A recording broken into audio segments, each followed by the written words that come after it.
राज्यात विविध जिल्ह्यात अवकाळी पावसामुळे शेती पिकांचे नुकसान झालेल्या शेतकऱ्यांना नुकसान भरपाई देण्याचा निर्णय शासनाने घेतला असून आज 5 जून 2026 रोजी त्या संदर्भाने एक स्वतंत्र जी.आर. काढला आहे. शासनाच्या या निर्णयामुळे नुकसानग्रस्त शेतकऱ्यांना दिलासा मिळणार आहे.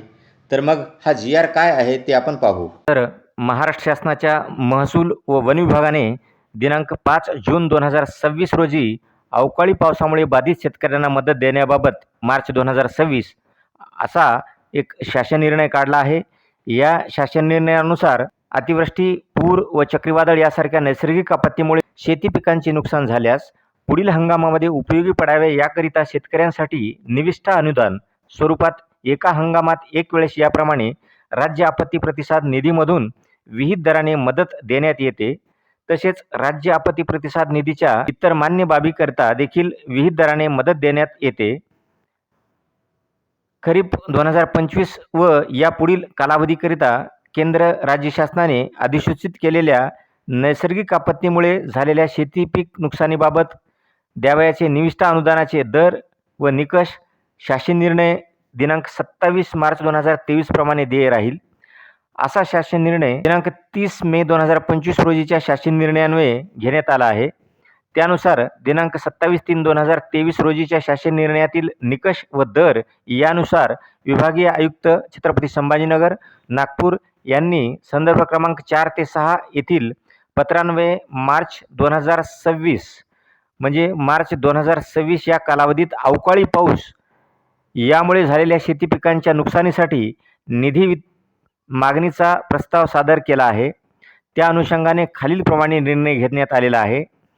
मार्च 2026 या कालावधीत राज्यात विविध जिल्ह्यात अवकाळी पाऊस यामुळे शेती पिकांच्या नुकसानीसाठी शेतकऱ्यांना मदत देण्याकरिता संदर्भाधीन क्रमांक 2 येथील शासन निर्णयान्वये निश्चित केलेल्या दरानुसार ₹16,71,59,000 इतका निधी वितरित करण्यास शासनाची मंजुरी देण्यात येत आहे. या शासन निर्णयासोबत जोडलेल्या प्रपत्रात दर्शविल्याप्रमाणे उपलब्ध तरतुदीमधून अथवा आवश्यकतेनुसार पूर्व नियोजनाद्वारे तरतूद उपलब्ध करून घेऊन कार्यासन मदत 3 यांनी हा निधी वितरित करावा. संदर्भाधीन अनुक्रमांक 1 नमूद 24/1/2023 अन्वये सूचित केल्यानुसार DBT पोर्टलद्वारे लाभार्थ्यांना थेट त्यांच्या खात्यात निधी वितरित करण्यात यावा.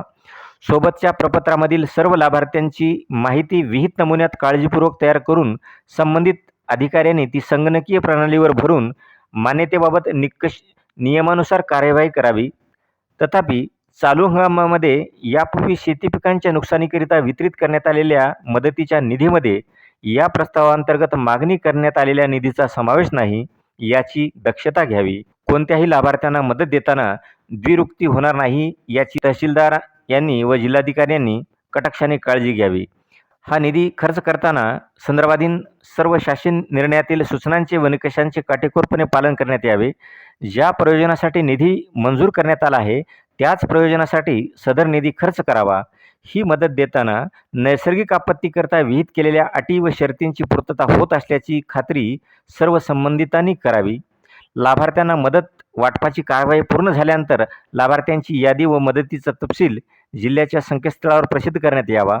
या आदेशाद्वारे तसेच यापूर्वी वेळोवेळी निर्गमित केलेल्या आदेशाद्वारे नैसर्गिक आपत्तीमध्ये शेतकऱ्यांना दिलेला मदतीचा निधी बँकांनी कर्ज खात्यात म्हणजे शेतकऱ्यांना दिलेला हा मदतीचा निधी बँकांनी कर्ज खात्यात अथवा अन्यथा वसुलीसाठी वळती करू नये अशा प्रकारच्या देखील सूचना या जी.आर. मध्ये देण्यात आलेल्या आहेत. सदर शेतीपीक नुकसानीचा खर्च मुख्य लेखाशीर्ष 2245 नैसर्गिक आपत्तीच्या निवारणासाठी अर्थसहाय्य या लेखाशीर्षाखाली सोबतच्या विवरणपत्राद्वारे आर्थिक वर्ष 2026-27 मधून भागविण्यात यावा. सदर शासन निर्णय हा महाराष्ट्र शासनाच्या www.maharashtra.gov.in या संकेतस्थळावर देखील उपलब्ध करून देण्यात आलेला आहे. तर या शासन निर्णयाद्वारे मार्च 2025 मधील अवकाळी पावसामुळे नुकसान झालेल्या शेतकऱ्यांच्या मदतीसाठी 16,71,00,000 रुपयाची आर्थिक तरतूद केली असून नुकसानग्रस्त शेतकऱ्यांना DBTच्या माध्यमातून नुकसान भरपाई मिळणार आहे. त्याचबरोबर मिळणाऱ्या या मदतीतून कुठल्याही प्रकारचे कर्ज अथवा थकबाकी वसूल करून घेऊ नये, अशा प्रकारच्या सूचना देखील सरकारने दिलेल्या आहेत. एकंदरीतच अवकाळी पावसामुळे नुकसान झालेल्या नुकसानग्रस्त शेतकऱ्यांना हा एक दिलासा म्हणावा लागेल. ही माहिती आवडली असेल तर व्हिडिओला लाईक करा. अशाच प्रकारची तुमच्या उपयोगाची माहिती तात्काळ तुमच्यापर्यंत पोहोचण्यासाठी चॅनलला सबस्क्राईब करा. धन्यवाद.